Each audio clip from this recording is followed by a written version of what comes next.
So good morning and welcome to a talk on the coal industry. We've looked at sort of mining before, but not particularly at coal. It's once ubiquitous and obviously nearly always been hidden from sight beneath our feet, although in some areas it can be seen right up onto the surface. The industry has now all gone. So let's have a look at what is coal to begin with. It was formed around 290 to 350 million years ago during the Carboniferous age. This is when Yorkshire was almost on the equator, and obviously we've moved since then, especially on a day like today. And during that time, warm seas came over it and they raised and they fell, laying down sort of limestone in layers. And sometimes this sequence was interrupted from river deltas coming from the north, from Scotland. And it was this really decaying vegetation, woods and other things like this that created the coal layers. You can see they've been made into seams as well, sometimes alternating with sandstone, mudstones and siltstones, and quite often always associated with clay as well. So that's why sometimes the pottery industry and the coal industry go hand in hand in those areas. So really the first use that they found of documenting of clay, of coal, has been during the Ice Age, when it probably used as a heat source. So this is a sort of kiln, a pottery kiln. This is on display in Doncaster Museum, quite actually a fascinating museum because that includes the sort of the fenlands as well as the Roman occupation of Danham, as it was then called, and going on to the coal industry and it being a Georgian market town as well. So quite a fascinating museum down there. And this is probably what sort of first sort of heated these kilns around here, although they preferred charcoal. This is where the sort of wood is piled up, lit, and really they are getting rid of the water from the wood to form charcoal. That burns at a lot higher temperature, and because it was largely used for iron smelting as well, whereas coal you can't sometimes get to that high temperature as well. But this obviously led to the decimation of woodland all over the country, really. And because the Romans continued to use coal as well, probably as a heating source for their baths and things like that. But it doesn't seem that there was any great widespread use of it. And it was seen as not being a valuable commodity at all. Because even when we come to the Doomsday Book, there's no mention of coal in there at all, which is quite a surprise. The Yorkshire coalfield, let me go back on. The Yorkshire coalfield is the biggest in Britain, and it sort of tilts from west to east, coming down the country. So this is where we see it nearer the surface in these areas up here. It largely spreads as far as sort of Keighley, Skipton, that type of area, where it's fairly poor coal coming out onto the surface of the moors around there, really, and you've only got to dig down a foot to get at it. And that's why we see the early part of the industry in, let's say, the West Riding, curving down this lighter green area here, because over here, these are the much greater, deeper coal deposits that really couldn't be mined until the sort of end of the 18th century, but largely within the 20th century, these huge deposits were mined. It's probably best seen is that it's split essentially by the M1. If you follow this down here, where the sort of the lighter shale, where the lighter coal deposits are, and the deeper coal deposits are as well. And there's really two outliers from this as well. Further over from Halifax, coming over probably about down there, is Todmorden. They had some coal mines, but that was part of the Lancashire coal fields around there. And another one which is unique to itself is a much higher up over here, and that's the Ingleton pits they had around there that were sort of, because it's an unusual area, there's a lot of slate around there, a lot of tectonic plate movement and all sorts of other things like that. So there's coal immediately in that area around there. So that's quite a unique area, because that was mined during the 19th century, right to the turn of the century around there. But as we see, rather like down here, what we consider to be the coal areas, really from Barnsley to Rotherham and further south from that. Whereas largely we've probably forgotten a lot about these many mines were in the Halifax, Huddersfield, and to this side there's sort of the Penistone area of Wakefield today. So the coal, was originally dug from the 13th century as a sort of, I guess, as a domestic product, perhaps needed for other things as well. And this is where it was dug. It was found where it was close to the surface. So that was the inland trade, but there's also a coastal trade as well, because coal can be washed up on the beaches as well. And so some of that coming down the east coast, especially much higher up, let's say at sea houses and other places in sort of County Durham, Northumberland as well. There's a lot more sort of coal washed up around there. So there's this sort of sea trade going down the east coast as well, probably serving London as well, all the way down there. And so it was really the lord of the manor and the monasteries that owned the mineral rights under the ground. And as we see here, is that the lords of the manor weren't particularly interested in the mineral rights, because it was seen as because they having no great value to them. They were more interested in sort of sheep and agriculture, and so they sold off or leased the mineral rights to other people who could speculate where there might be, and they would probably have some amateur geologists as well who would be able to follow where a seam of coal from the surface might have gone as well. And so they dug these these simple bell pits where they sort of dug straight into the ground and then widened at the base. And we see there in 1332 in Ossett, men were fined 6 pence for not backfilling the pits in the new park, as it was called. And these were not they're very dangerous, really, because these pits could be 30 feet deep. So if you're just walking around in that area, you could easily fall down one of these pits. And they're quite obvious even today where some of these pits are. They were dug really until the end of the 19th century. With technology in these sort of where the coal wasn't really particularly valuable up on the moors and hillsides and things like that, were always dug by the bell pit method largely. And again, in 1339, they were still ordered to backfill their pits to stop them being a danger to other people as they passed. 1367, we have another date here. Sir John Fitzwilliam, he allowed mining to commence down at Elsica, just south of Barnsley, 6 miles south of Barnsley, just by Wentworth Woodhouse. We'll be picking that story up a lot later on as well.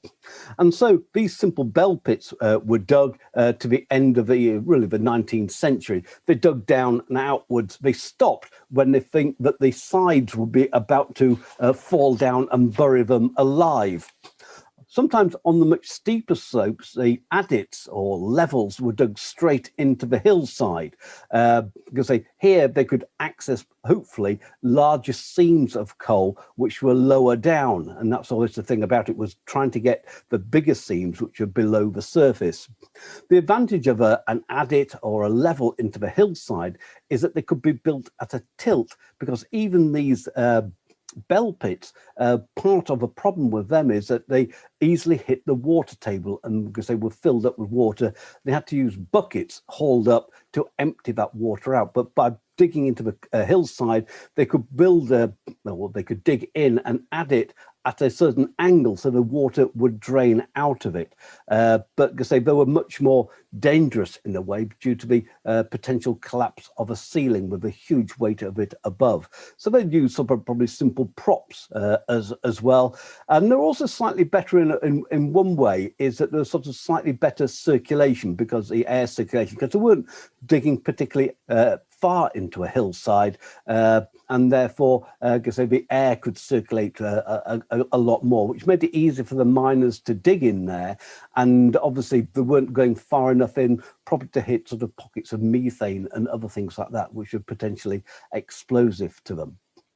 And so some of this technology was actually brought up from Cornwall by the tin miners down there, because they had to go a lot deeper to mine the tin, and that really, that technology was then adapted to coal, and we see this introduction of much larger adits into the hillsides, enlarged enough so that but ponies, small ponies, could go in there and pull coal out on sledges. So we really had wooden runners on the bottom of those.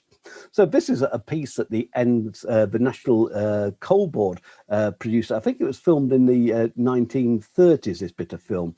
And I've got it from the National Coal Mining Museum in just outside of Wakefield. So this gives an idea of what medieval mining was like. Hitherto, coal had been either dug straight from a seam in the hillside or from shallow bell pits. Although the Yorkshire coalfield stretches north from the deep seams in South Yorkshire, the coal was easy to get at in West Yorkshire, but this coal, closer to the surface, was often of inferior quality. The steam pumps now meant that the threat posed by flooding was eliminated, and deeper mines could be dug. So it was very simple sort of technology that they're using.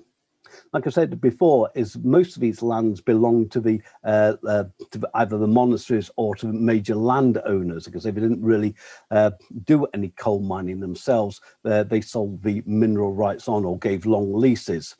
And but come the dissolution, is that many of the landowners bought up the lands of the monasteries for sometimes just purposely their mineral rights, because we see round about the sort of coming into the 16th century is that coal are being mined more for domestic consumption, really, as the population started to grow. So there's some sort of valuable coming into that as well.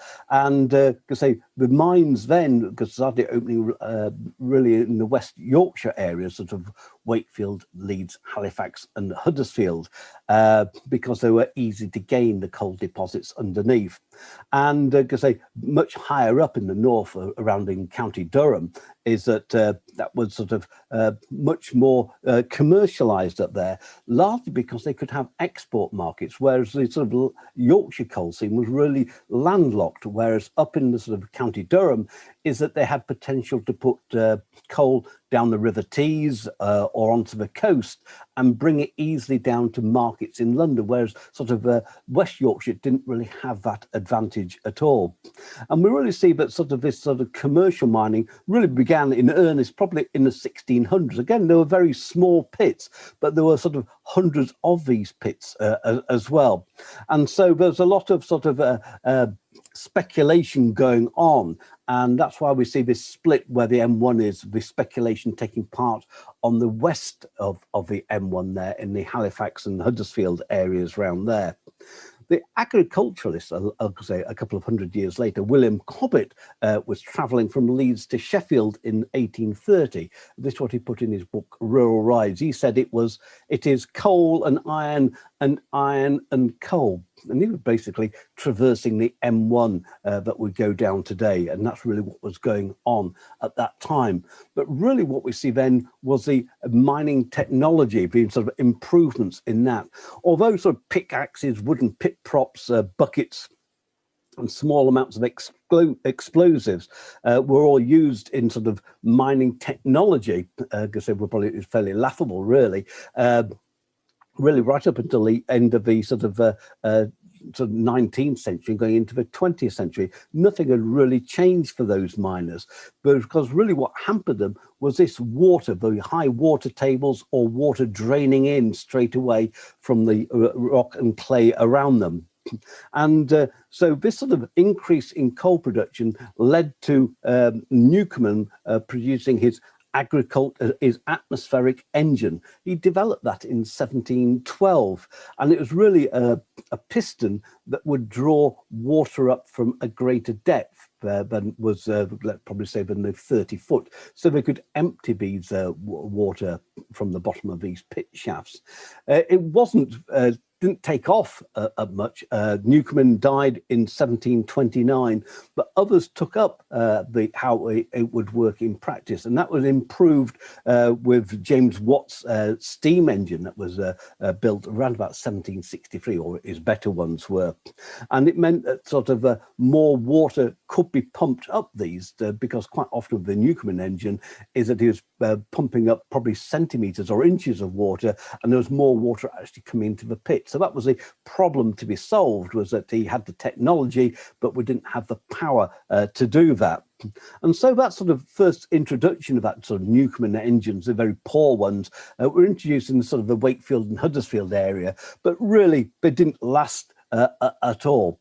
And so we see that in 1787 at Flockton, they were mining a sort of a 3-foot deep seam of coal, then the biggest found that was closest to the surface, and they were able to drain the water out of that, because they weren't going down deep, but they knew that there were these big coal deposits further down, deeper down, that had to get at.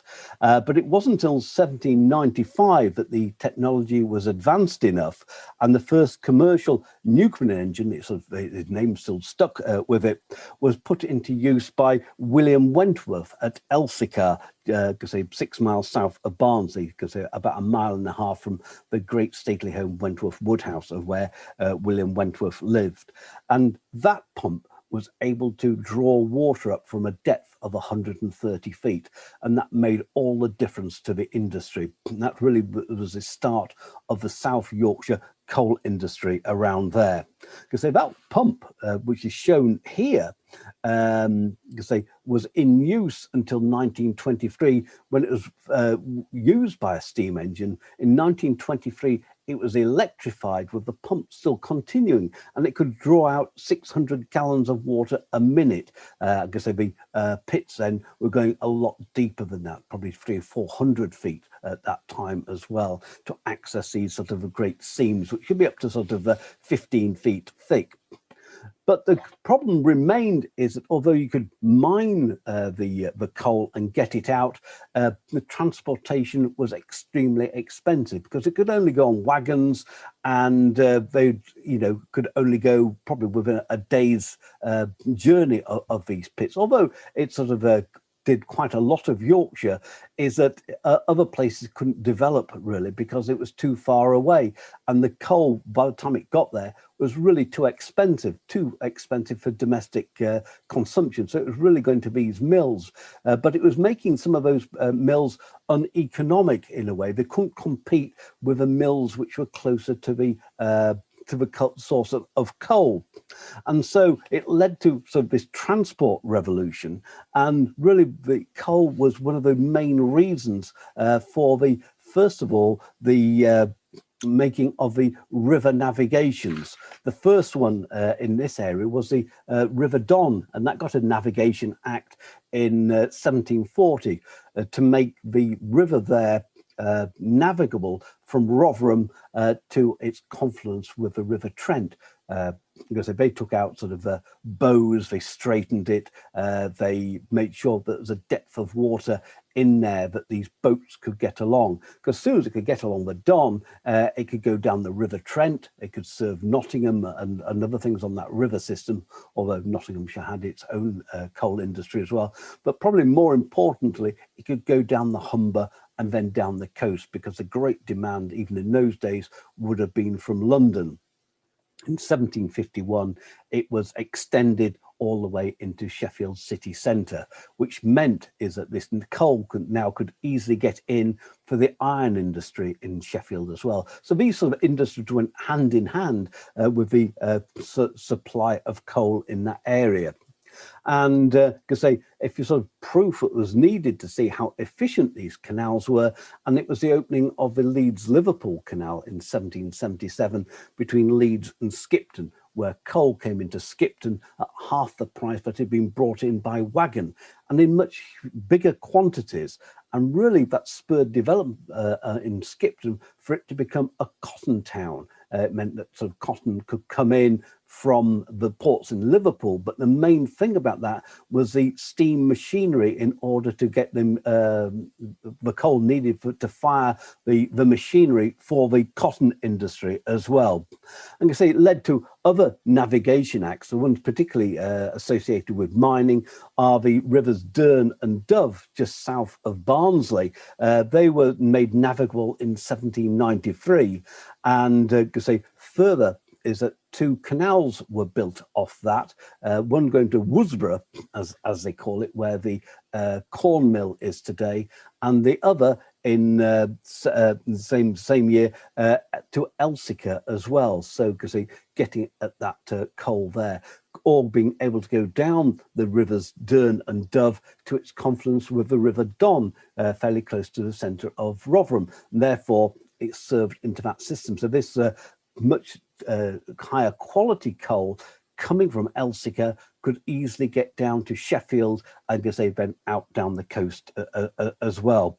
I'm going to say where that Dearne and Dove Canal came to a T-junction just below the centre of Barnsley. They built a 14.5-mile canal there, it going westwards to Silkstone and then eastwards to join the air and colder navigation. So both coal from here could now go southwards through the River Don. It could go northwards along with Silkstone Canal, Barnsley Canal as they known it, and come out onto the air colder navigation, which meant that it could go up the River Ouse and other places like that, and down to Leeds as well, Wakefield and all sorts of other places as well.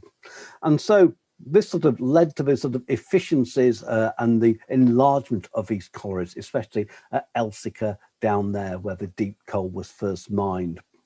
But because it probably wasn't a happy existence. Sorry, there's the canal. This is the Elsica Canal, which partly stands still there today because the canal went out of, was no longer needed when the railway came in 1850. Part of the railway, part of the canal was infilled, and now this is sort of the part of the canal that remains there today.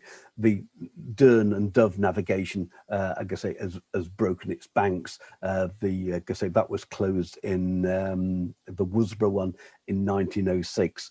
The Elsica one used for, complete closure in 1928. None of these canals are navigable anymore, nor is the River Dearne. So it's completely gone because they were no longer needed. But it was hard work as well. And because really at the turn of the 19th century is that mining really became a family concern. Men weren't directly employed by the mine owner, is that they would probably get a basic pay to keep them on, but they would be paid by the amount that they mined. So the coal brought to the surface and weighed. And so they got to pay you for that way. And so some days, they were removing an awful lot of waste and again, indeed speculating themselves where a good seam might be. And really, they've started to employ their family, but probably weren't getting paid, but in order to remove this waste as fast as possible, and indeed the coal as well. And so that the not only that is that they, out of the sort of basic salary they got, they'd have to pay for their own tools, so the shovels and pickaxes. They'd have to pay for the candles and also the pit props. So because they heavily weighted against them, but I guess the pit owner will thought that if they had a vested interest in winning the coal, they would buy these and dig like mad. And then because they're getting their family involved, because were this pictured here of women, their wives coming down the pit as well to haul the corves along. Very young children from the age of 5 or 6 were employed by them to open and close the air traps as well. And it was largely about the removal of the waste which were built up in the tunnels and things like that, which had to be brought to the surface. So it was quite an expensive process. But children generally started at the age of sort of perhaps 8 or 9, and their first job was being as trappers of opening and closing these air doors, which were very important. And I say, as they worked as family groups, they did the same shifts as their parents as well, quite often starting at 3 in the morning and doing a 12-hour shift. And I say, from moving from the sort of opening and closing the air traps is then they moved on to moving the cores underneath underneath the ground. Some were called hurriers. They're the people that pulled the carts like this lady is here from the front, and others were called thrusters. They worked from the back, pushing that cart to get that sort of load out from these small seams. These seams quite often only sort of between 2.5 feet deep, really. So because everything was very small, the space that was unlit, largely because of the cost of the candles down there as well. And also the candles were proving that they could also light pockets of methane as well, so creating these blasts down there as well. And so it wasn't an easy life down there because they're largely in the dark. Children would fall asleep down there and get hit by parents. Indeed, some might have worked for other miners down there as well, and because they kept prodded to keep them awake and because it keep them going through those very long dark days underground. So we see here is that the first pulling these sort of carts, they were first on sledges really before they started putting wheels on them to make it slightly easier, but that because they demanded a fairly level ground in there, so extra works being to improve that. And because these wagonways were then built above ground as well as below ground, and the first sort of public railway in the world was we normally say it's the Middleton Railway in Leeds, but that was a steam railway. But really the first sort of public wooden wagonway, quite often attributed to the north as well, was the Lake Lock Railway of 1798. This ran from Stanley on the Air Calder navigation, that's fairly close to Castleford, and went to Outwood, 3 miles away. Because it was on wooden as a wooden railway, meant to have wooden rails, and because the cores was sort of round about this height as well. They were hauled by horses along here, and the difference on this one is that it ran past several collieries en route, so it wasn't just serving one colliery like the Middleton Railway, as we'll see a little later on, was built for. And it was also built up to the Air Calder navigation, so other things could be brought in from that, let's say wood for the wood props, and other things were moved on it, was stone probably for buildings and things like that, lime as well for agricultural purposes around there as well, because that wooden railway wagonway didn't last much beyond the age of a railway and closed in 1836, indeed replaced by a steam line itself. Other wagonways, as we can see here, this is actually at Silkstone itself, where you can see this sort of corf, as they're called, for carrying coal. This was built from the Silkstone Canal Basin. That's where the Barnsley Canal ran to, but when it went through near enough the centre of Barnsley and out to the Leeds, out to the Air Calder navigation. And this went down to the bottom of the valley, and then other wagonways were built from there up to where the mines were, largely on the tops. These corves are slightly bigger than the ones which would be underground. These held about 3 tons of coal in these, because they pulled by horses as well. And as you see, it was built by the canal company. And really, this is all associated the coal and transport industries about who got the price of moving the coal around, or the coal tax for moving it.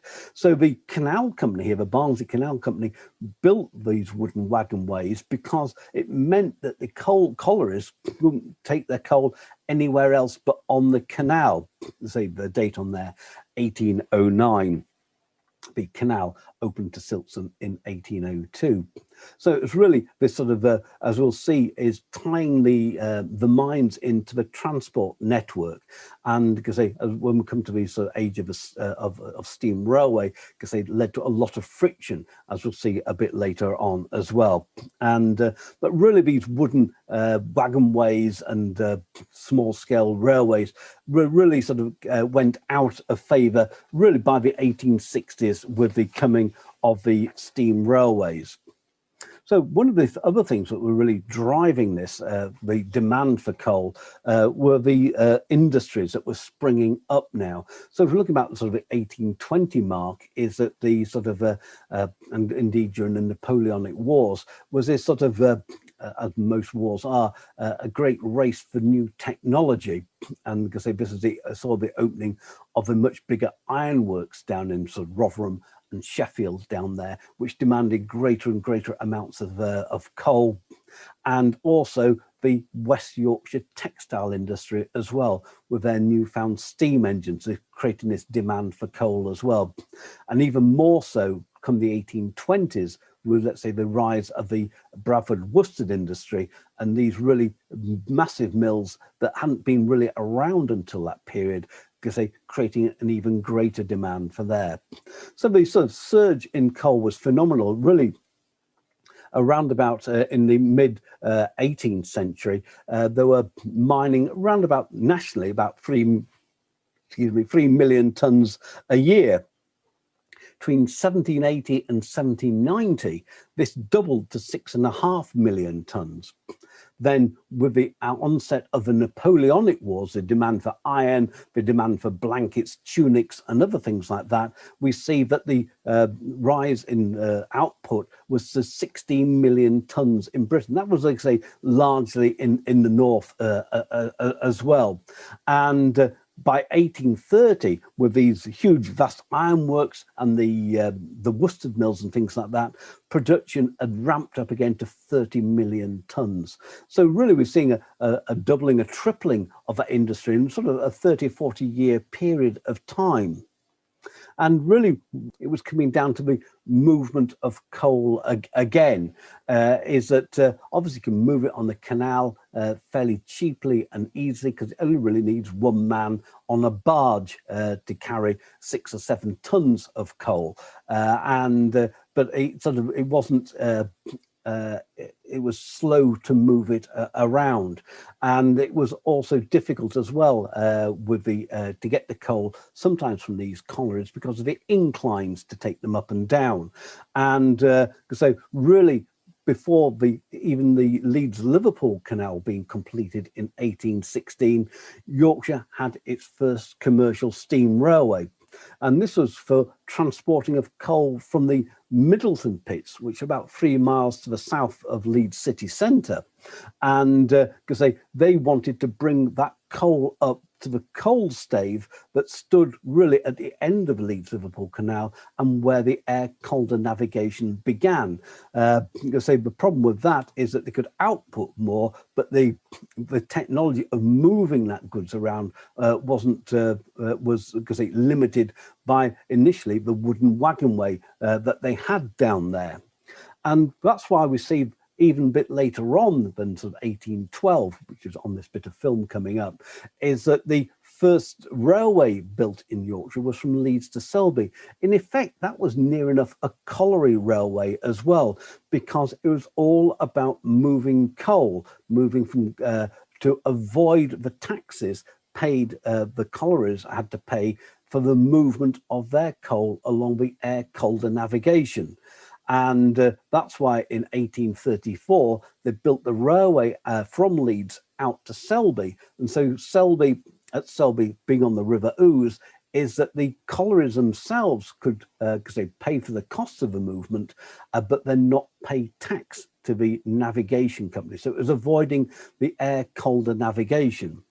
And we see the air Calder navigation, in fact, it was built with the port of Hull, with the port of Goole in 1826 at the head of the Humber. The navigation company there wanting the port of Goole because they didn't want to pay the port of Hull for for the export of coal and other goods and things like that. So they're all trying to get around one another by not paying the taxes that were demanded by the transport system. But because that's slightly getting ahead of ourselves, and because eventually that line from Selby was extended across the River Ouse, and then went direct to Hull itself, and because they're coming into the coal dock, which is near enough near where the marina is today. And because other lines were built out there as well, especially from Barnsley, coming into the same sort of area as well, the line that goes across to the south of the Wolds, that's now been taken up as well. So this picture here is from Walker's book of Yorkshire Costume.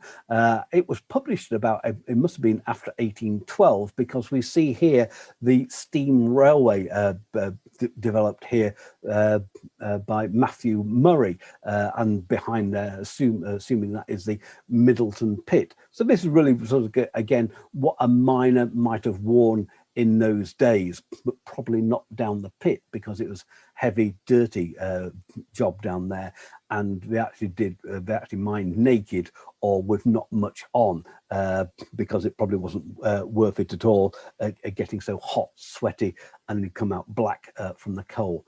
But we can see here is what Matthew Murray developed from that wooden wagonway, is that he developed a steam engine that would pull these corves of coal along here.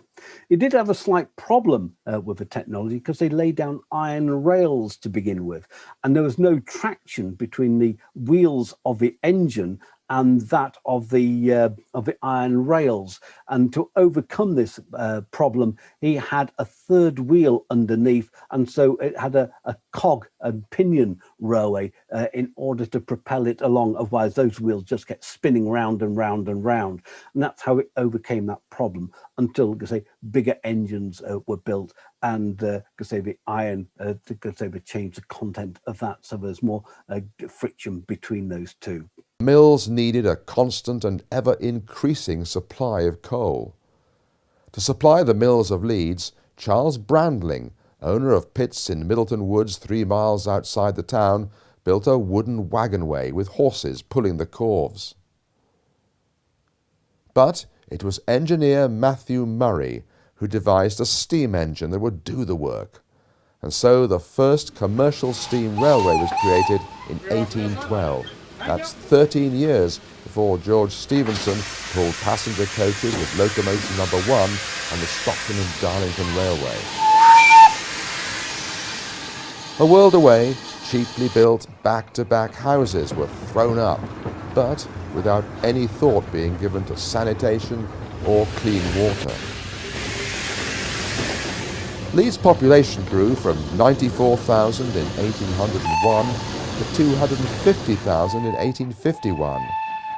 By the end of the century, that number had gone up to 500,000. Similar in growth to both Sheffield and Bradford.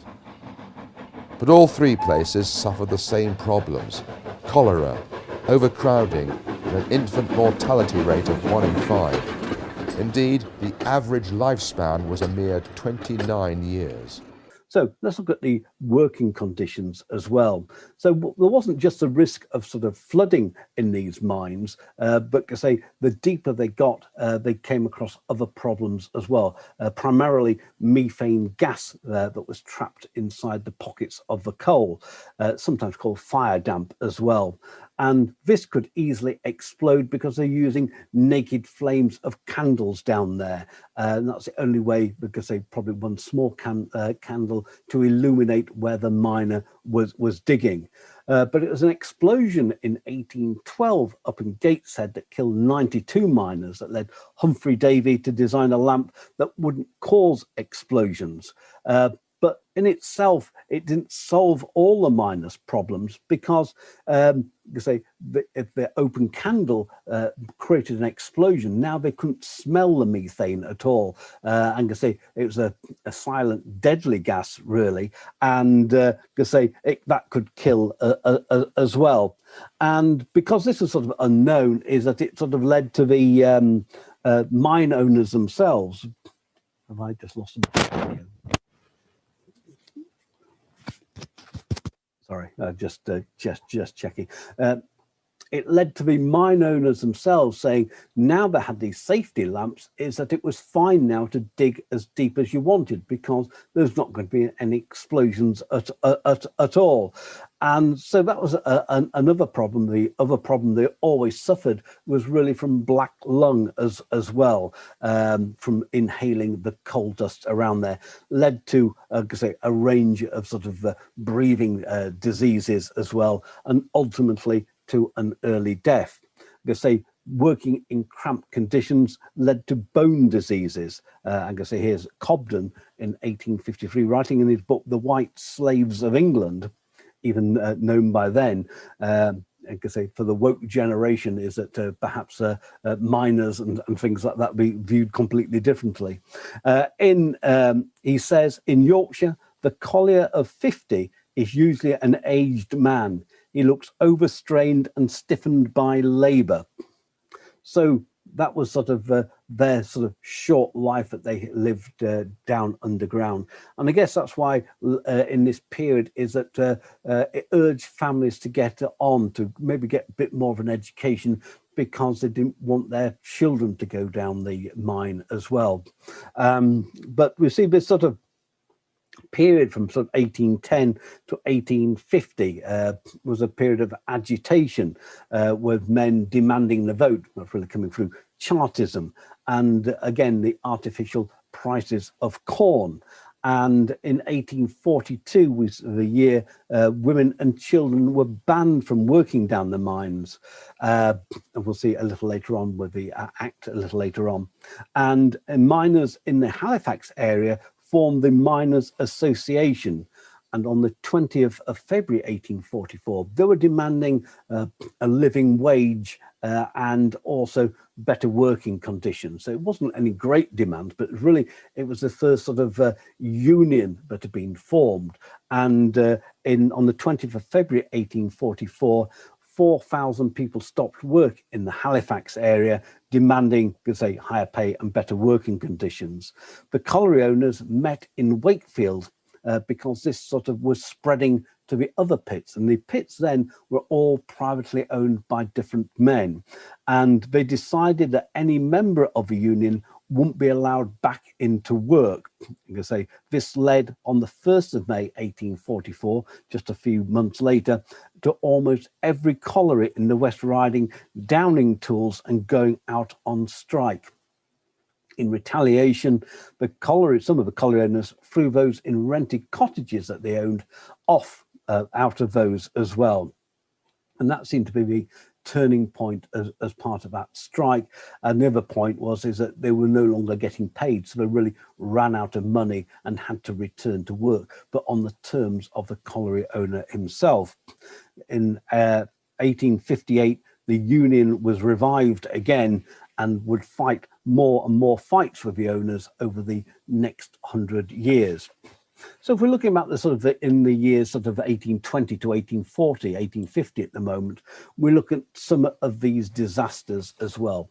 And this one is the Husker Pit at Silkson, or Husker Pit, they might pronounce it, down that area. And this happened on the 4th of July, 1838, when there's a storm overhead, with hailstones breaking windows.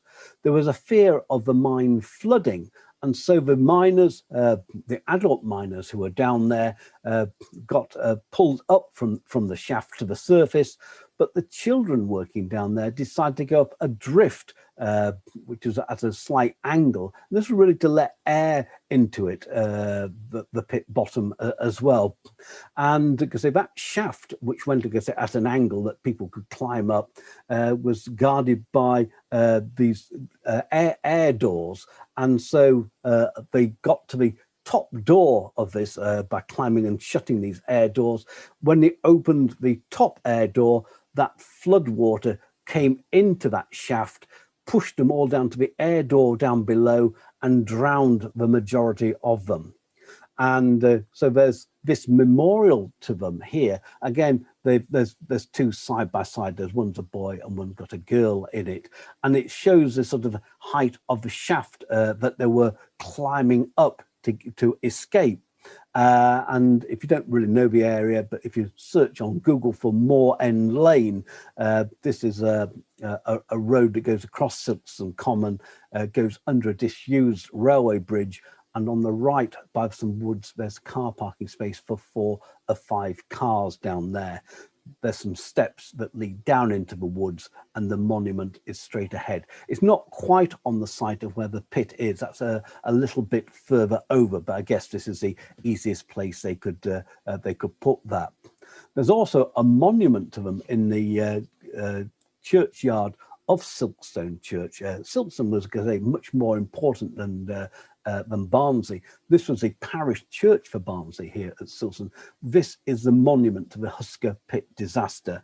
26 children between the ages of 8 and 15, boys and girls, because they died to that day on that disaster. I guess their names down here. We've got Joseph Birkinshaw, age 7 down there, Isaac Wright, age 12, Eli Hutchinson, he was aged probably 9 years or something like that. So they're all named down there on that monument to that. Like I say, there are other disasters. We'll look at 1 or 2 of those other ones as well. But really, it was this period, probably maybe because of this disaster, which sort of got national news everywhere, led to the government then to appoint commissioners to go out into the coalfields to see exactly what was going on firsthand. A chap called J.C. Simmons, I think he was a vicar, because he's mentioned somewhere else, but a Simmons with the same initials, so I think it might be one and the same. And because in 1842 he was sent out to the Huddersfield area, I guess particularly around the last of the summer wine area. And he put in his report, I guess it is quite long, but I'll read it out because it's interesting. Girls regularly perform all the various offices of trapping, hurrying, filling, riddling, tipping, and occasionally getting, just as they are performed by boys. One of the most disgusting sights I've ever seen was that of young females dressed like boys in trousers, crawling on all fours with belts around their waists and chains passing between their legs at day pits at Hunshelve Bank mine, and in many small pits near Home Firth and New Mills. It exists also in several other places. I visited the Hunshelve colliery on the 18th of January. It is a day pit, that is, there is no shaft or descent. The gate or entrance is at the side of a bank and nearly horizontal. The gate was no more than a yard high, and in some places not above 2 feet. When I arrived at the board or workings of the pit, I found at one of the sideboards down a narrow passage a girl of 14 years of age in boy's clothes, picking down the coal with the regular pick used by a man. She was half sitting, half lying at her work, and she found it tired her very much, and of course she didn't like it. The place where she was at work was not 2 feet high. Further on, men lying on the sides and getting. No less than 6 girls out of 18 men and children are employed in this pit. Whilst I was in the pit, the Reverend Mr. Bruce of Wadsley and the Reverend Mr. Nelson of Rotherham, and note that they didn't crawl into this pit, who accompanied me and remained outside, saw another girl of 10 years of age, also dressed in boys' clothes, who was employed in hurrying. And these gentlemen saw her at work. She was a nice-looking little child, but of course as black as a tinker, and with a little necklace around her throat. In 2 other pits in the Huddersfield Union, I have seen the same sight. In one near New Mills, the chain passing high up between the legs of 2 of these girls have worn large holes in their trousers, and any sight more disgustingly indecent or revolting can scarcely be imagined than these girls at work. No brothel can beat it. On descending Messrs. Hopwood's pit at Barnsley, I found assembled around a fire a group of men, boys and girls. Some of them were at the age of puberty. The girls as well as the boys stark naked down to the waist, their hair bound up in a tight cap and trousers supported by the hips. At least 3/4 of the men for whom they hurry work stark naked, or with a flannel waistcoat, or waistcoat, I'd probably say that, only, And in this state, they assist one another to fill the corves 18 or 20 times a day. I have seen this done frequently. 'Tis not supposed but that, where opportunity thus prevails, sexual vices are of common occurrence. The picture of a nursery for juvenile vice, which you will go far and we above ground to equal. So that led to the act that stopped women and girls from working down the pits, but boys could still go down there. And it wasn't until 1872 that the act, this was the Education Act coming in here, that stopped boys from working down the pit below the age of 12, then the school leaving age. So I'll just continue on and we'll finish at Elsica, because that's where we're heading now. And maybe because of that, it was the Fitzwilliams built a model village around their mine down here, because to prove that there could be good working conditions, and also the fact that, to say, the Wentworths had also been prime ministers and things like that, and probably brought visitors to show off that the mine that they had down here as well led to that. Because say the Wentworth Woodhouse is probably about a mile and a half away from the mine. The house is on top of the valley side, the mine in the valley bottom, so one can't be seen from the other. You say it's about sort of 3 or 4 miles north of Rotherham as well. And as I say, we've seen here, there's been a mine down here since the middle of the 14th century. But from around 1840, he rebuilt the village.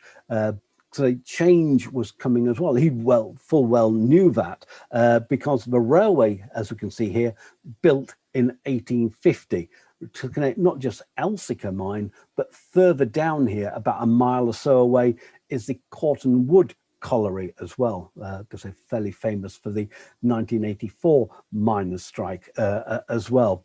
Until then, is that where we're looking along here, that was this site of the canal coming right up to the colliery. Over here that's where the Newcomen engine still stands today. It's the only one left in the position that it was built in. It has been restored, I guess, the 1923 one with the electric pump and things like that. I've not seen it working, because I think they'll have it working various days during the year. But that's where the Newcomen engine was and where the pit head was in this area, and therefore you could see why the canal was over here, because it's only a short distance to it. Because in 1850 they built the railway up to here as well. You say that steam railway, you don't particularly go far on it. It sort of goes a mile down the track, or it goes forwards and then just reverses straight back up. So it's no great railway. But they've laid track as far as Corton Wood in 2014, but that hasn't yet to be linked up. So at Elsica, if you go down there, oops, it jumped again. So at Elsica, if you go down there, because the village stands outside the mine, as we'll see on a film in a minute, and because they really didn't stint, is that John Carr was brought in to design the stable block, which is itself like a stately home at Wentworth Woodhouse, and was brought in to design some of the buildings around here. The most famous one down here is the Miners' Lodging House, because they eventually completed it. I think he did the designs, but it wasn't built until 1853. And this had in here rooms for 22 men, because he wanted some of the miners to come from Staffordshire. Maybe they had special qualities or expertise in deep mining or something like that. And because they became apartments in 1982, because it's only a small village, you can actually walk around in sort of 10 minutes.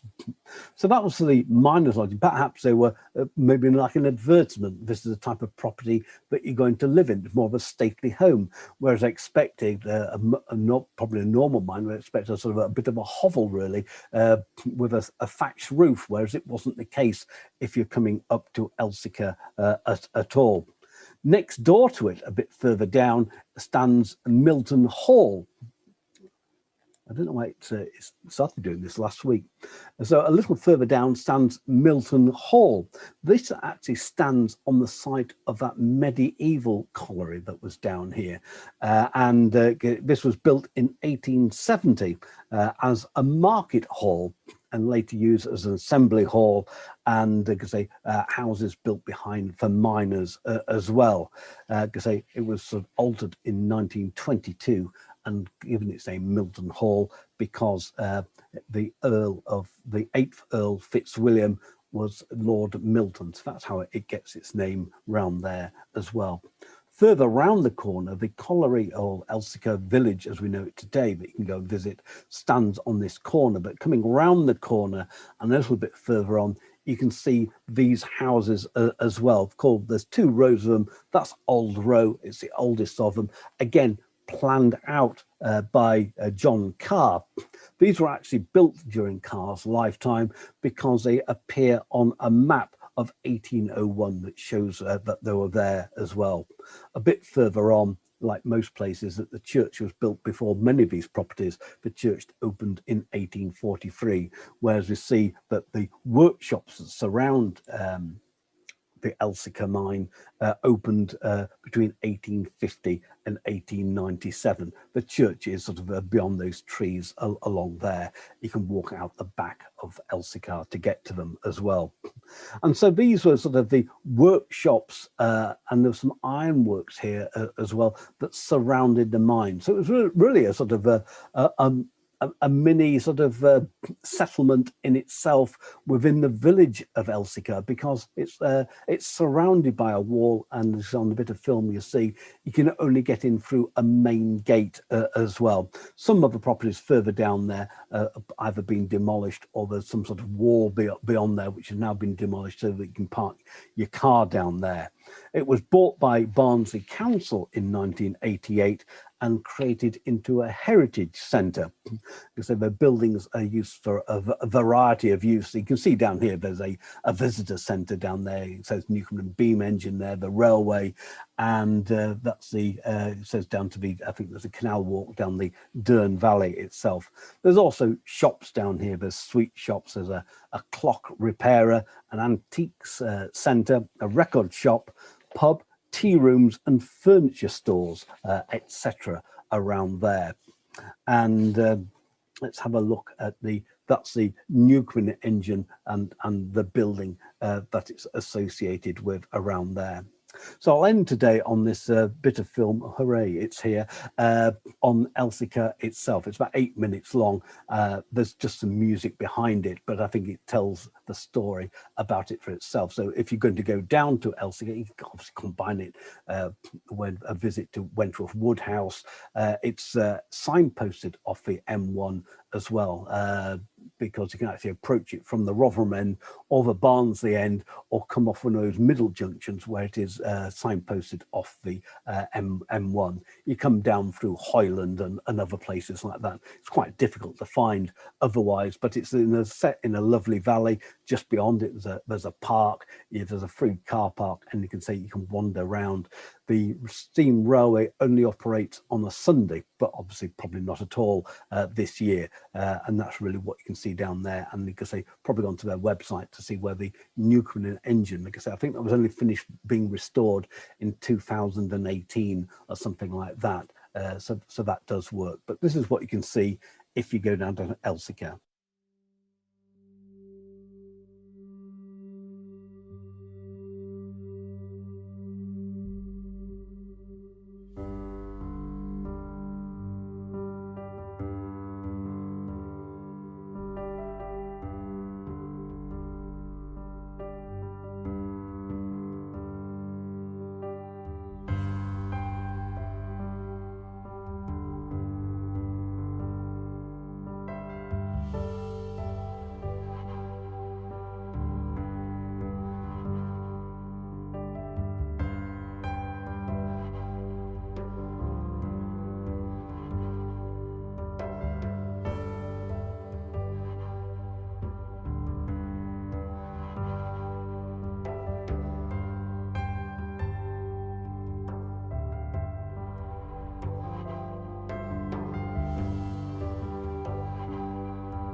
So let's pick up on another disaster now. This is the Oaks disaster, which is the worst coal mining incident or accident in Yorkshire.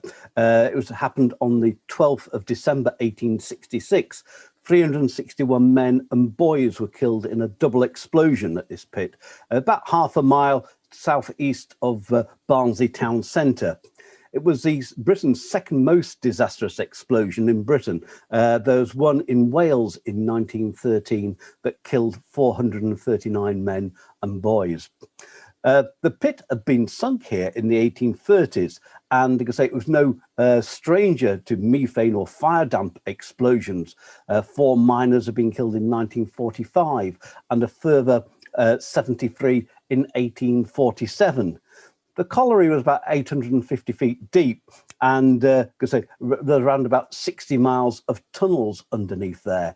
And that was a problem with a lot of these collieries, is they set off near enough as surface workings, but with the advantage of greater pumps and other technology, they could go deeper and deeper. They were working on a seam 8 feet deep at that depth. So this is on a Wednesday. 340 miners that were underground when at 1:20 in the afternoon, an explosion took place that blew out the cages from the 2 shafts that went down, and blew out, as part of that, all the air in the mine as well. The earth shook for 3 miles around. So new cages were lowered, I guess baskets on bits of rope, I guess, by the colliery owner. As I mentioned, all these mines were private at the time. This was a Mr. Dymore who owned this, and he was able to, in that first sort of hour, bring up 20 miners alive. Unfortunately, 14 of those later died as well. And other men were rescued. But they were hampered, as you can see from this picture from the Illustrated London News, by the sheer amount of people who came to watch to see what was going on. And further rescue parties were sent down there, but all these tunnels were blocked by fallen debris and other things. And but the following morning, on the Thursday at 9:05 in the morning, another explosion ripped through the mine, and a third at 7:40 p.m. that evening, when another rescue party was down there, including the chief engineer, were killed. And again, it took out anything they'd put at the top of the shafts as well, all the sort of headgear around there. Friday the 14th, 2 men were lowered in a basket, and they just found 1 man alive down there, and from the previous day's rescue party that had been sent down, and he was the last person to be brought out alive from down that mine. The seams were on fire, more explosions took place, and eventually on the 15th, the following day, is that decided to cap the whole of the mine shafts and let to stop the air getting down to fuel that fire. And that was sealed on the 5th of November the following year in 1867. And that was really the end of the Oaks colliery. But it didn't stop other people, as we'll see a little later on, sinking mine shafts as well in the immediate area around that to gain the seams down there. Because by October 1870, all the bodies had been recovered, and that's why it was sealed after that. And again, is that adjacent mines were sunk after that. And there's a memorial to those men. This is just as you're going from the road from the centre of Barnsley down to the Dearne Valley. It stands about, I'm going to say, half a mile outside of it. It's sort of adjacent to where the Oaks mine was, and if you know that area, and it goes down towards the Stairfoot roundabout. So that's a roundabout where you can go onto the Doncaster Road, or go straight down the lower Dearne Valley, or indeed turn left, and it takes you up to Monkbretton Priory. So it stands roughly, people know where I am, the Slazenger where the Slazenger factory was that made, was it tennis rackets or tennis balls? I can't remember, but it stands on the brow of a hill there. Very easy to pass in a car, but that's where the monument is to those men who died down the pit. So this was, coming into the advent of the very deep pits around here. In 1880, there were about 475 mines at this time. There were a lot more earlier than that, but these were, because say, small mine workings that were very easily and quickly worked out. And so these were all sort of various sizes and, because say, all privately owned. And because say, coal was a large industry, but it wasn't the massive industry as we sort of know it from the 20th century. And even in Barnsley is that the linen industry was much a bigger employer of people than the mining industry was. And it really wasn't until 1912 is that the colliery industry employing miners was bigger than the linen industry. And but that year is that they were digging out 73 million tons of coal in Yorkshire. So it had grown appreciably, and because these deep mines really coming in at the turn of the century and employing around about 100,000 men at that time. And because working conditions remained under the spotlight due to the continuous deaths right across the coalfields in smaller accidents and things like that. And this led to the formation of the Miners' Federation of Great Britain that gained 600,000 members by 1908. The federation became the National Union of Mine Workers in 1945. Again, it led to a number of strikes. Those in 1912, again, at a time of trade depression, and they always seem to take advantage of that, is that it led really to the country to a standstill. Factories didn't have enough coal to fire their boilers, and again, trains didn't run, nor did trams because of the domestic coal running out as well. The strike lasted for 37 days with around, because of those 100,000 miners taking part in that. The government actually gave in on this in this time, and they set a minimum wage for the industry with the Coal Mines Act. And again, we have a change in sort of transportation. I've mentioned about the canals and the railways. And again, it came down to the canals really at this time. And these were the introduction of the tom puddings. These were trains of boats that were pulled by a tug, which meant they could go from power station, or they can go from coal mine to coal mine, deliver off at power stations or elsewhere.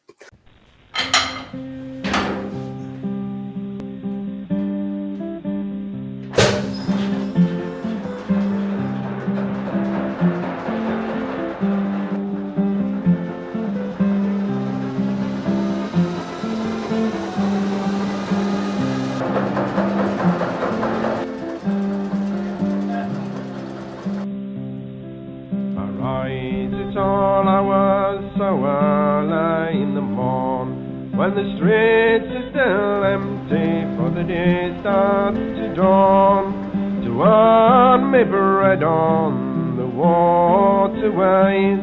For the past 20 years, that's how I've spent me days. I went to be an apprentice at Gold Shipyard. I didn't particularly like it, so I didn't stop there very long. And a friend of mine worked on the barges, and I went with him, and I went to start working on barges with him for about 3 years, something like that. Then unfortunately they called me up into forces as a national serviceman. Then when I came out, I went back on the barges again. After a while I had my family, kids growing up, and one of the girls wanted to go to university and all that, so I had to change that job. It wasn't enough money. So then I went to what they call shipping company, which taking coal to all your live sites and all over Scunthorpe, taking coal by barge. Then after that, I left there and I came on to Tom Puddings, which was about the best paid job around here in them days. Got a job at Puddings, you were well off, yeah. The thing was, it was paid by tonnage rates. You got a small basic rate, but your money was earned on the tonnage. You were paid by tonnage. So I think it was the skipper and the engineer used to get 11 fortieths, and the mate and the fireman got 9 fortieths for what the trip made. When I first started, though, there was roughly about 1,300 compartment boats, as they were called, or Tom Puddings, and there was 13 tubs. And Goole at that time was about one of the biggest, it was the biggest inland port for exporting and importing. And coal was 90% of it, I think, at that time, wasn't it? Yeah, it was, yeah. A tom pudding is basically a steel box. Well, it's like a barge, actually. But we used to pull them up to the pits to be loaded.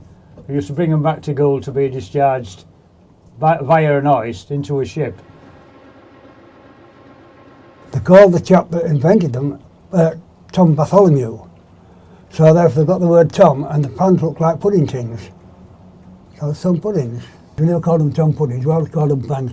But we always called these, funny enough, pudding tugs. There was the pans when he was in conversation, but these were pudding tugs. Yeah, that's true.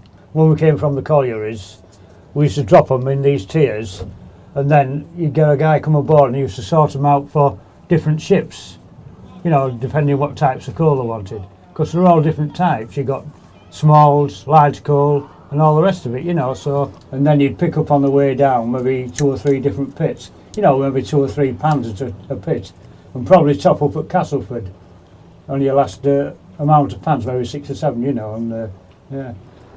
Well, what had happened from here, as I say, there was put on these lay-bys, then the coal foreman used to come aboard and check all the pans, get all the numbers what he wanted for shipment. Then the shunt tug would come down, pick them all up and take them to the different hoists. The pans was lifted out by, you see the hoist down there, that used to lift them out of the water and then tip them. Every time it lifted, that was a 40-ton lift, a 10-ton pan, and there was a 70-ton lift every time it pulled it, and that's pure by water, purely water, compressed. Yeah. So it was unique in every sense. There was no other system anywhere in the world like it. And it used to go down the chute into the ship's hold. A lot of it used to go down south in London River, you know, to the power stations, gas houses and stuff like that, you know. And of course you got a lot of house coal, which would go probably Poole, Shoreham and all them places like, you know. Once there was tips, then the empties would be collected by the shunt tug again, brought to same as where we are now, used to moor a lot here. And then in the morning, early hours of the morning, we'd come along with the colliery tugs, pick them up, you know, 17s, 19s, whatever we wanted, then take them to the collieries where we'd been ordered to go. There was always company, because in them days there's loads and hundreds of barges running about at the same time. You never was anywhere in any stretch of canal on your own at any one time. There was always a barge somewhere, or 2 or 3 barges. And at that particular time, Arcus had a fleet of petrol tankers, as high as about 90 petrol tankers. Then there were other petrol companies. All these things across here were all ex-petrol barges. Yeah. The thing was that we'd be coming down maybe, I've seen us coming down early hours of the morning, and we've passed as many as 21 tankers coming up in early hours of the morning. Right at the beginning of the 1800s, where they started making coal gas, or town gas as it's known. Production first started of this in 1804 at the Bolton and Watts factory in Birmingham, and that was then lit by gas. But prior to that, the actual founder of sort of the coal gas was a chap called George Dixon of Cockfield up in County Durham in 1760, when he noticed that burning coal in water gave off a gas, and in 1779 he lit his house. It's also claimed that Scottish engineer William Murdoch claims to be the first when he lit his house in Cornwall, but that actually wasn't until 1792, really 13 years after George Dixon had done that. But unfortunately, it's hard to reclaim a title when somebody else has claimed it. So George Dixon had already mixed coal with water to create tar. And this tar was used to caulk ships, the wooden ships that had been made on Tyneside at the time. And then next he lit his mine office from methane underground in 1810. And he decided to light the coal mine as two in this way, but that resulted in it blowing up. In 1817, just rolling on a few years, the first of town gas to be manufactured in Yorkshire was surprisingly at Richmond, and that was to produce gas to light the streets around there. and then it sort of spread from then to other places like Knaresborough, and then the major cities as well after that. The gasworks in Richmond stood by the side of the river where the weir is, beneath the castle, really. And because there still remains of it down there, because it wasn't demolished until the late 1950s, really when natural North Sea gas started to come in there as well. And because it's really a seating area around there at the moment. And there is a plaque down there to the gasworks being down there. But really from the 1820s, I would say, until the late 1950s, is that gas was always made from coal in this way. And because it led to a lot of the deep mines, because they providing that coal as well. And really every town had to have its own gasworks, even where and here in Horsett is down by the Leeds-Liverpool Canal.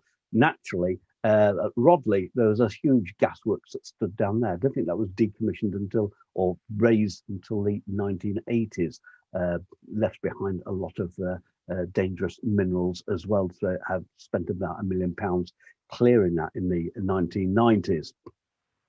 And so that the best coal that would make the gas was the very bituminous coal, and that really did come from the deep mines of South Yorkshire. You say I mentioned that the Oaks pit there, the seam there was 8 feet deep. Other seams are 15 foot or more as well. But these gasworks spewed out noxious smoke, and alongside the other factories that was left, obviously the engines from the mills and other works around there. And that led to those great smogs in the 1950s due to the production of that. Using burning coal gas, because it would say it was sort of it was a steam that let off it from out of the coal that really went into retorts and things like that, and then they created the gas to light the streets. But there were sort of two byproducts left at the end. The coal, which you could say had been basically steamed, left behind coke, and the other one, the byproduct left behind, I guess, in the retorts and other things like that, was tar as well. And so coke burns with, because they doesn't have the sulfurous flame, because obviously that's been driven out at the gasworks to do that. And because it was then used in the iron and steel industries, largely because it left very few impurities behind as well. So that's where really the coal was reused again as coke. So that's what coke was. And then an advance on this, as we can see here, this is a picture of the Bolsover coal light plant in Derbyshire. And again, this was sort of converted into sort of coal oil at this plant, and this was sort of by burning sort of coal and coke in airtight ovens, and because the gases that came off that lit the ovens there as well. And this sort of coal oil produced at coal light was sort of used into two byproducts as well.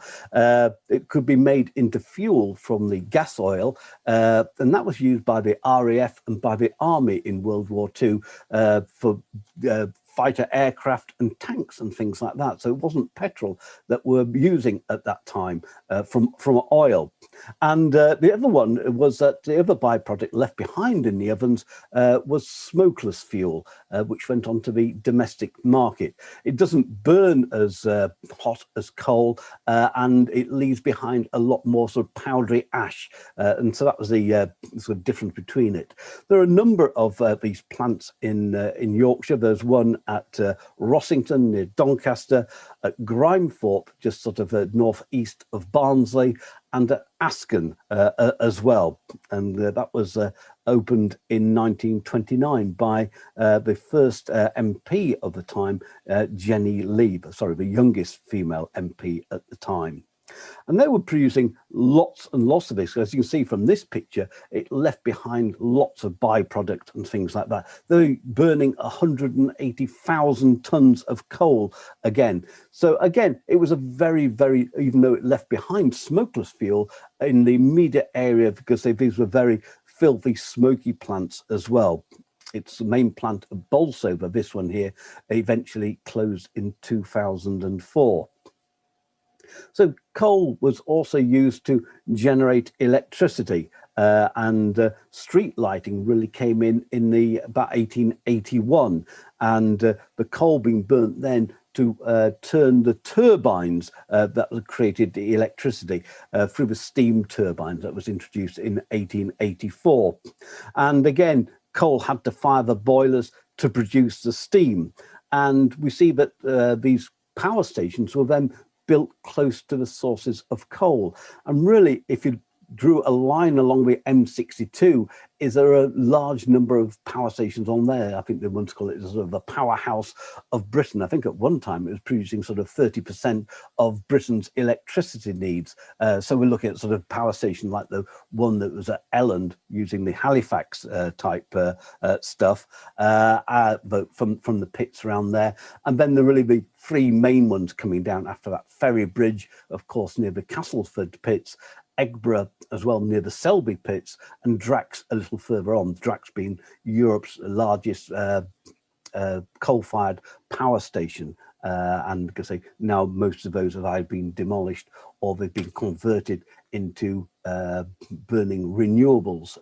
I don't know how sort of climate change that is, because some of these renewables, or the wood and wood pulp and whatever it is transported across from Canada and other places like that. And so really we see that coal was everywhere, driving sort of power right across Britain, and really led to the golden age of it. And really sort of before World War One, it was the demand for it was increasing 4 to 5% every year. And so we have these openings of these deep coal mines. And as I mentioned before, we'd looked at sort of Elsica as being a sort of model pit village. But now they threw up these towns around the pit heads, and because they really transformed them as well, and often in quite bleak locations. The Thorn Colliery, that's right at the edge of sort of Hatfield Chase or Hatfield Moor, around there. It's about a mile and a half north of the town of Thorn. And actually, although it's called Thorn Colliery, the actual community around it was called Moor Ends. And basically, it was the furthest mine east. There's a lot of problems with this mine.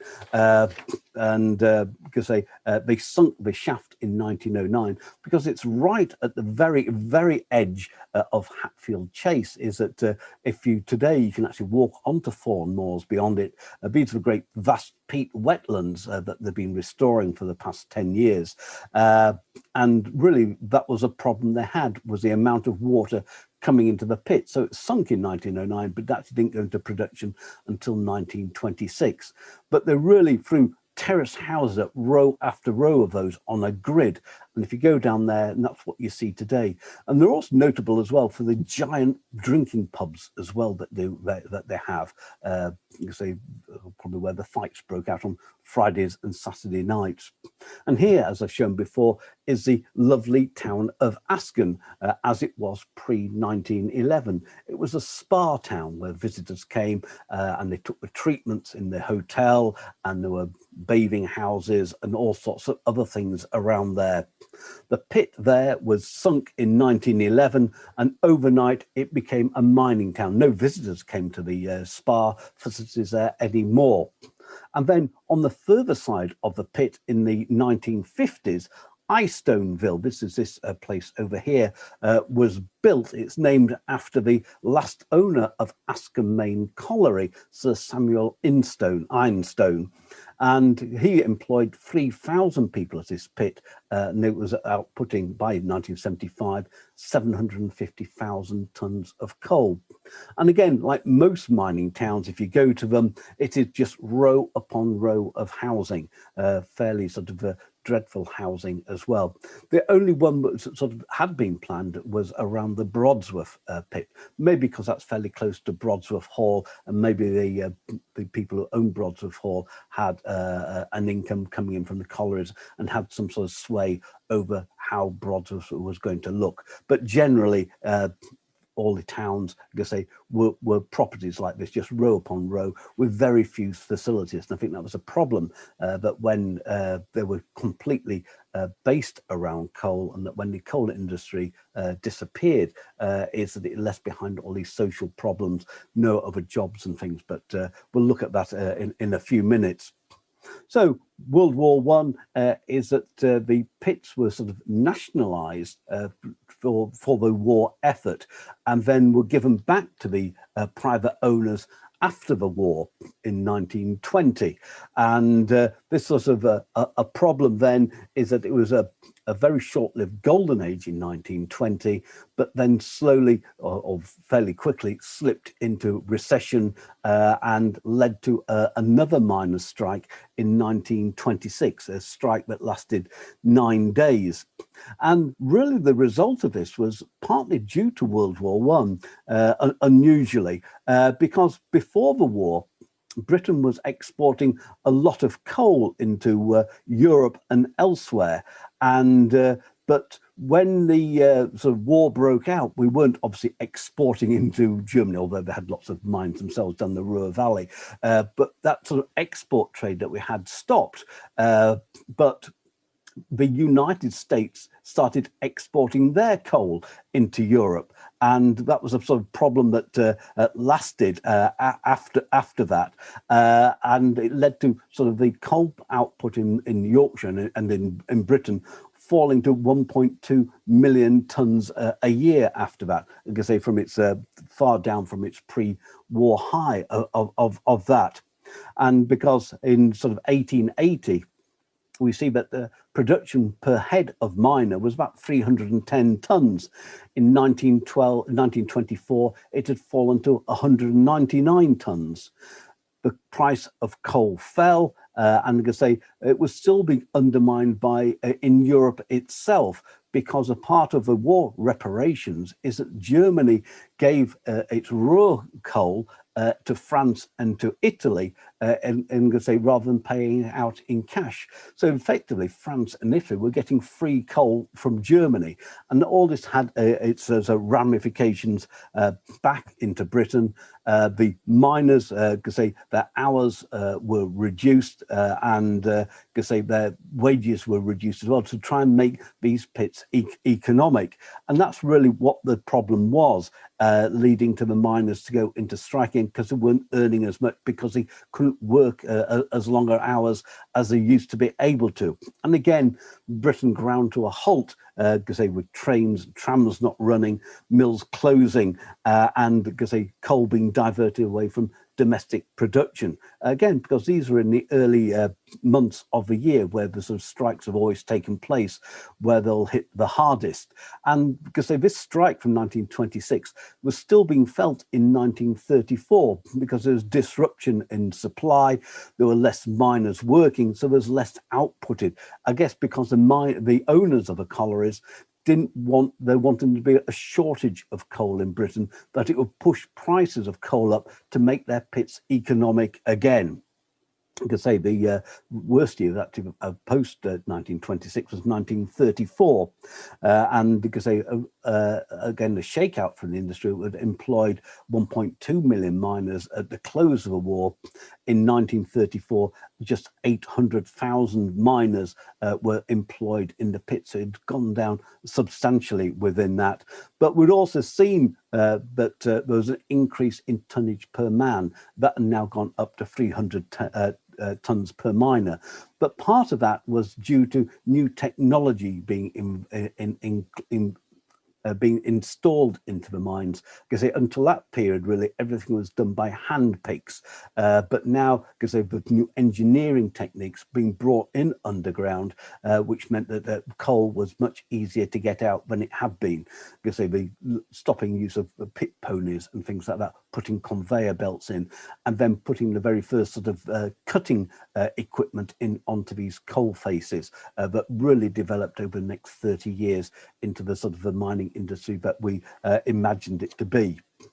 So that was really, again, we had the Second World War, and after that, when the Labour government had a landslide victory in 1945, is that the Labour government then nationalised the whole of the coal mining industry in July 1946, and because this led to the running by the National Coal Board. They inherited 958 mines in Britain run by 800 different companies, and because they're employing really that same number of miners, 800,000 as well. That was at that time around about 4% of the British workforce. They started initially to close the uneconomic pits, because around about a third of those 958 mines were smaller mines. That means outputting less than 100,000 tons annually, whereas the 50 largest were outputting over 700,000 tons. So between 1947 and 1951, 101 of these pits were closed. Many of those in Yorkshire were to the west side of the M1. So that's the Huddersfield mines, the Halifax mines, and Wakefield mines as well, really leaving the deep mines of Barnsley alive. This picture here is of Wentworth Woodhouse, because Manny Shinwell, the Labour Minister for Fuel and Power, took a dislike to the gentry, and he took 110 acres of the lands around the house. So if you're looking at this picture, that's Wentworth Woodhouse frontage there, overlooking its front lawn. I think this area here is the garden centre around there, if you know sort of Wentworth Woodhouse at all. That's down here is the church, where I mentioned that when I looked at abandoned churches, because the older church is in these trees down there. So you can see the amount of land they took. They weren't sinking coal shafts down here. This was open cast mining on a giant scale. You can see here it goes right up to the back door of the house there. They extracted 345,000 tons of coal. The family tried to give away the property to the National Trust in 1947. They came up and had a look, and a report said right up to the very wall of the Vanbrugh front, every tree and shrub has been uprooted, awaiting the onslaught of the bulldozers. Where the surface has been worked, it is utter waste and chaos. Even if the National Trust wanted to take over that house at the time, is that Manny Shinwell certainly didn't want them to take it over it, and he raised objection to that, and you can say the National Trust never gained the property at that time, and then hence the subsidence that the house has suffered ever since, being repaired at the moment in a sort of £27 million programme that's probably going to last 30 years. So £27 million is probably today's money and not the final cost of that. Like I say, it was the sort of not only the thinner seams that sort of affected the industry, the closure of those mines, like I say, in the Wakefield, Huddersfield, Halifax area, but there was also a demand through the Clean Air Act of 1956 to stop as much power production from these coal mines, really from I think they call it the Great Stink and things like that, of London and things like that, where like I say, coal played its part in that process. We see the introduction of nuclear energy in 1956, and also the use of oil to power the diesel trains rather than the coal as well. And then, say, right at the end of the 1950s, we have that North Sea gas coming in, the sort of clear gas coming in, and it being cheaper than coal as well. So those are really the sort of 3 or 4 things that impacted on it. By 1960, There were 70 collieries in a 15-mile radius of Barnsley at that time, but all gone by 1994, roughly. But they were still remained highly productive. In 1980, the Goldthorpe mine extracted 1.2 million tons of coal. So comparing that with, the 50 mines after the end of World War II, extracting 700,000 tons, is that because the coal went on relentless as well, really to fire those power stations along the M62 as well. And then we can see something like there's very few pit heads that you can see today, but this one is again south of Barnsley. So if we're talking where the Oaks Memorial is, I say it goes down to the Stairfoot roundabout. It was once crossed by a mining railway. It's the railway that ran from the Lower Dearne Valley right across the Yorkshire Wolds to the to Hull. So that's how that was exported. You can just see the sort of the footings of that.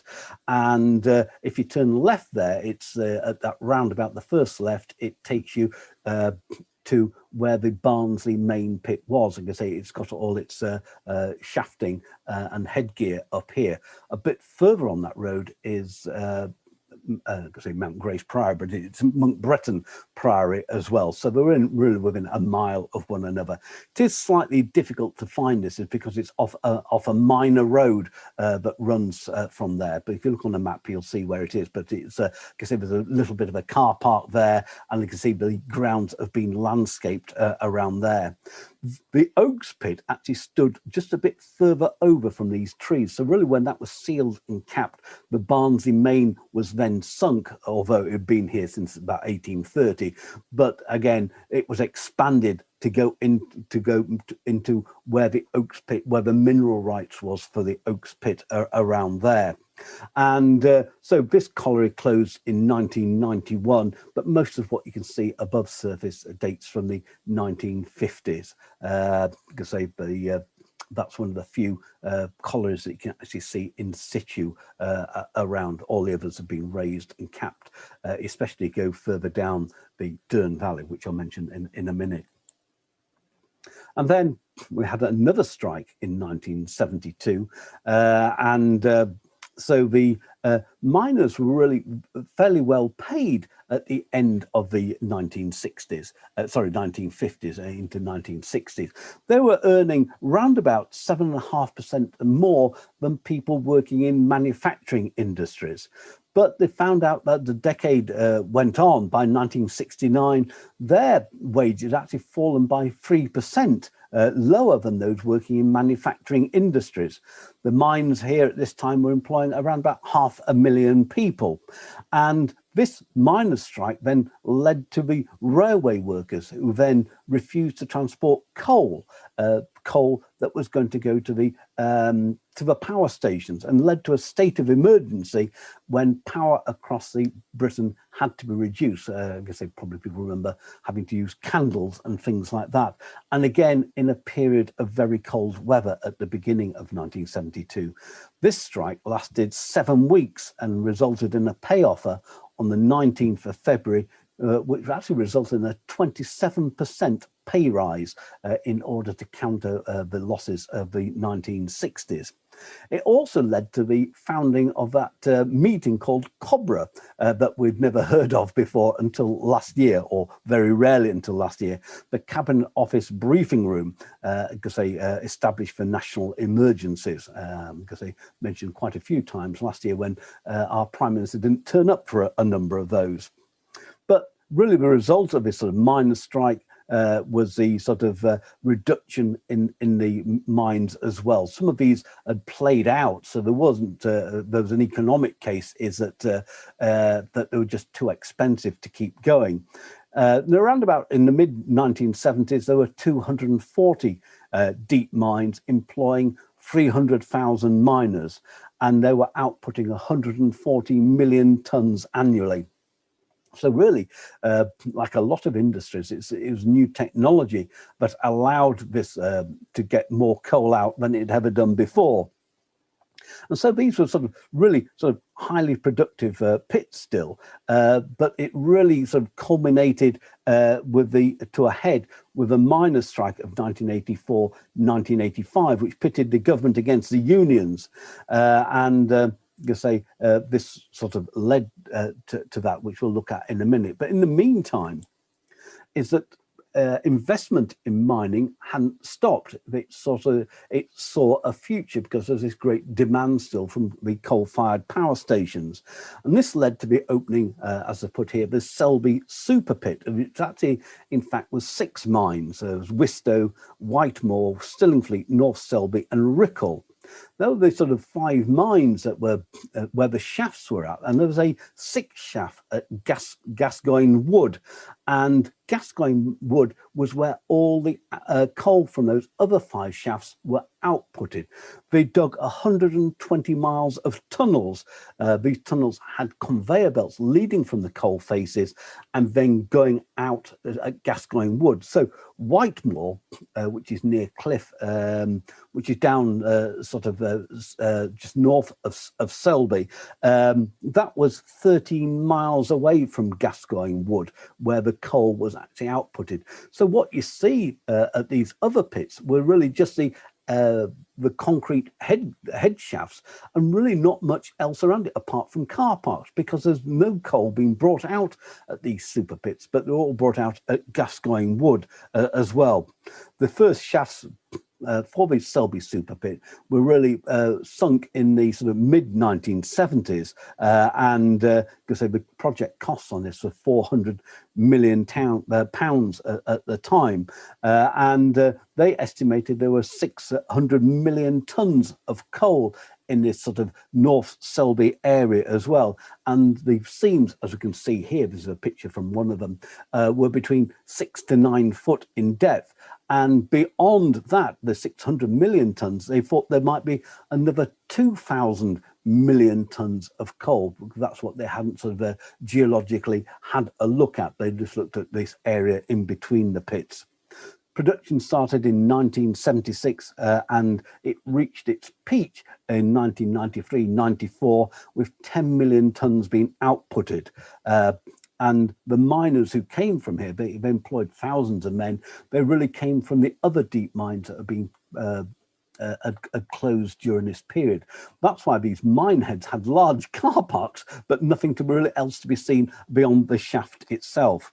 But by 1999, it started to operate at a loss. The following year, 2000, they made a £30 million loss that resulted in mining ending in 2004 with just 121 million tons of coal being extracted.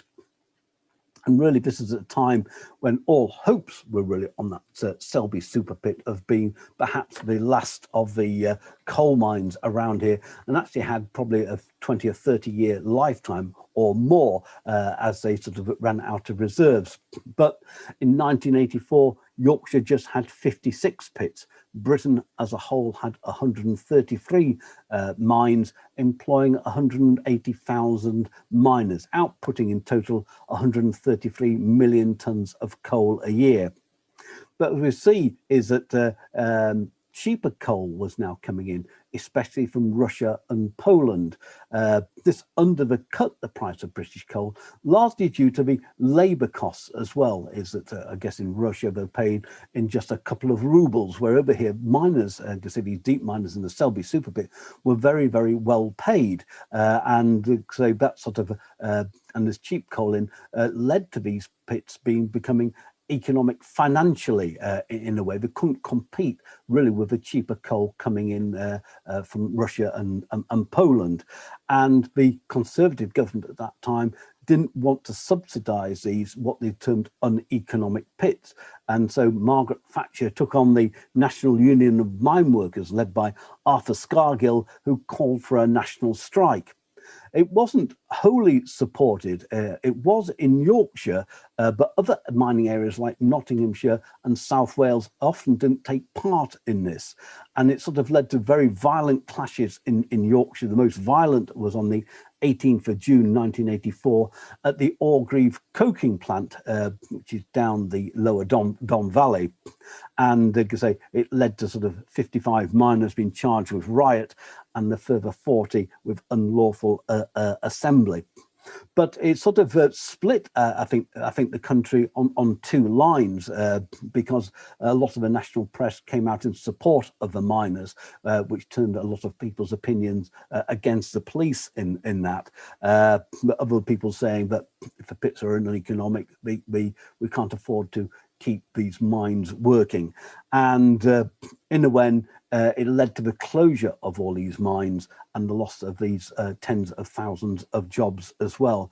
But it wasn't just the mining jobs that went. Unfortunately, it was all the ancillary jobs. So these were mining engineering companies, people who supported into that, the steel industry as well. So its knock-on was actually much greater than it was probably initially thought by these sudden closures of these last mines as well. It really hit the lower Don Valley in Sheffield as well, because a lot of the engineering industry was down there as well. So it wasn't just those people, but it was the corner shops, the sandwich shops and other things like that that really decimated these communities. But we see in 1994 is that the remaining mines which are out there was sold off. They were re-privatized. One of those chaps that bought into it was Richard Budge. I think he remained sort of believed in the future of the mining industry. In fact, I met him down at Hatfield Colliery in, I think it was 2008, when he said there was a future for it by producing clean coal. There was a huge grant around from the EU for the research into clean coal, and that they said he was going to build a pipeline from Hatfield, which is stands enough next to the I'm going to say 62, but it's not, it's the M18, and produce a pipeline that would go across, and the byproducts would be to use to fill salt caverns underneath the North Sea. But that sort of came to nothing and really led to the end of an era. You could say at the sort of last count, when the last mine closed in 2015, since really 2004, there were just 16 mines operating in Britain, employing just 13,000 people and outputting 21 million of tons of coal. And like I say, but Richard Budge really got his fingers stung twice. He was the last owner, as I mentioned, of Hatfield Colliery, and wanted to do the clean gas as well. That failed in 2015. And the last coal mine to close in Britain, and indeed in Yorkshire, was Kenningley near Ferry Bridge on Friday the 18th of December 2015. Because they were extracting there until that time 900 tons of coal per hour, and like I say, just 450 miners working on that, because there were 24-hour operations around there. And so we see the sort of reverberation of that with the loss of the coal mines, especially amongst these mining towns and mining communities. And I say, especially probably the lower Dearne Valley, that's between Barnsley and Rotherham, where it all closed really in the mid-1980s. The government then made them into enterprise zones and sort of took over the sort of pit heads, took down the shafting and built them as sort of industrial estates around there.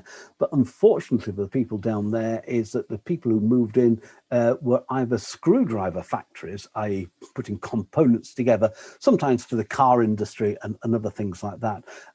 And there were also sort of transportation companies that had huge sheds but employed very little people, and because these new jobs that came in, because they were very low paid compared with the mining jobs before it, and quite often, or most often, is they didn't want ex-miners working down there. They thought they were too old or didn't have the skills, and especially these screwdriver factories actually wanted to employ younger female staff for their dexterity, and probably perhaps because at that time they could pay them less as well. So there's really no jobs for the redundant miners, but there was some mining still continued in this period because of the open cast works, which doesn't sort of normally get much of a mention. There were some quite large ones in the sort of the Leeds Wakefield area, St Aidan's near Castleford, and really enough in view of Ferry Bridge, that was a huge open cast pit. The open cast mine was 250 foot deep there. because work began there in 1946, largely because it was cheaper to get out and only required sort of a huge shovel, a claw to mine that out, and that came to an end in December 2003 because about 3 million tons was taken out there a year as well. The coal from St Aidan's used to power Ferry Bridge station as well. I think I've got another photograph here, because that is called Oddball, that's at the St Aidan site. It's now an RSPB nature reserve, and that's on show there, this huge thing. It was built in Milwaukee in America and brought here in 1946. I guess it in bits because it weighed 1,220 tons, and that was really the main thing. So these open cast mines really didn't employ many people at all. There's still one that I know of which operates, which is at Sisset near Denby Dale. It's known as Clay Works, and you'd have to look at sort of Google Street View or sort of aerial view to have a look at that, because it's fairly well screened. It's right next to the main road that runs down that valley, and it's on the site of a former Park pit that closed in 1989, and they extract 190,000 tons of coal there a year. But they're also looking at that byproduct, as I said right at the beginning, in sort of geologically, is that coal and clay is normally found together, and they're extracting 40,000 tons of fire clay there. That was their sort of last things I could see in the output in 2015. The coal is sold on the open market and is worth an estimated £13 million. The clay is actually taken over to Drax and is made into bricks over there. So where can you go and see more about the mining industry? I said, I mentioned, you can see that head gear out at Barnsley on the site of the Barnsley main colliery, but probably the best place to go is the National Museum of Mining.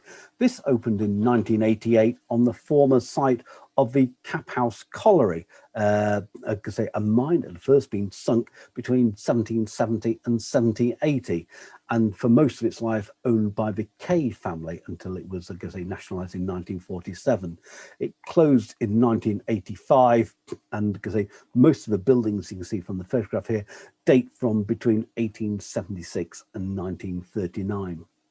If you haven't been, it's free to go in, but I do heartily recommend is that you phone them or go on the internet when it does eventually reopen, because if you pre-book, it means that you can go down the mine shaft itself. You go, they kit you out, and you go in the cage. I think you go down a few hundred feet, and you then walk along the tunnels, and they've sort of displayed on there a sort of history of mining from those very first young boys and girls that opened the sort of air traps down there, to really that sort of the mechanized cutting at the colliery face as well, and to and how it was brought back up on conveyor belts and things like that. I did have the opportunity, funnily enough, I don't know how this came about at all, because it seems quite remarkable today. In 1975, I had a school trip down a colliery somewhere near Sheffield. I did have a sort of postcard from it, and we went right down to the working face, and the difference between that and the Museum of Mining was the huge gales that were blown through those mines. That's why they had those air trap doors down there. It was absolutely phenomenal when you walked through. It was like a gale force wind down there, and the heat. And because if you go down mining museum, it's cold and damp, but in those working mines, it was absolutely incredibly hot down there as well. And how far it was really from the shaft to the coal face as well. Like I say, amazed that a school party would have been allowed down there. So that's really the difference between the sort of mining museum and actual working mine itself. And probably the other thing that we can see is the reclaiming of the coalfields as well. I've mentioned St Aidan's in 2010. That was taken over as a nature reserve, 400 hectares it covers, that opened in 2013. So I think that's the RSPB, but you have to pay for the car park to go in there, and it's a series of lakes as well around there. So that's what's filled in that open cast site, where if you come down the lower Dearne Valley, this is called Old Moor. It's not actually a mining where a mine was. That's a bit further down, where I think the industrial estates are called Manvers East and Goldthorpe, and Orgreave is now the site of a miners' strike, is now a out-of-town shopping centre.